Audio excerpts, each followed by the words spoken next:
क'क्राझार नोगोर खुंथायनिफ्राय क'क्राझारनि नोगोरारिफोरनिसिम बेयो मोनसे गोनांथार फोसावनाय जायो दि सुबुं सानखो 2027 खौ आथिखालाव दुलाराय भारत नाङैनो मावफुंनो लानाय बायदियैनो सुबुं साननायनि हाबाफारिखौ क'क्राझार नोगोरारि खुंथाय ओनसोलावनो मावफुंनो आखायाव लादों। जेब्लासिम साननायनि हाबाफारिया जोबा अब्लासिम सानगिरिफोरनो गाव गावनि आबुं हेफाजाबखौ होनांगौ होननानै गासै नोगोरारिफोरजों खावलायनाय जायो।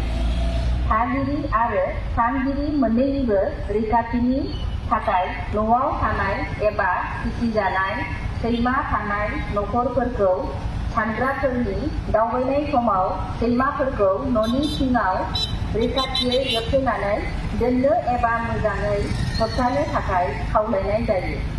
जायफोरा सिगांनिफ्रायनो गाव गावनि साननायखौ फोजोबखांबाय बिथांमोनखौ खावलायनाय जायो दि बिथांमोनहा गावनि सेल्फ इन्यूमेरेशन ID खौ न'आव थानाय नखरनि सोद्रोमाजों लोगोसे लाखिनो नांगौ जाहाथे बेखौ सानगिरिनो गोरलैयै होनो हायो। जों साफ्रोमबो नोगोरारिफोरखौ सुबुं सानखो 2027 खौ मोजाङै आरो जाफुंसार महरै फोजोबनायनि थाखाय सानगिरिफोरजों हेफाजाब होनो आरो नांगौ जानाय खारिथि होनो थाखाय गोसो गोरबोजों खावलायो।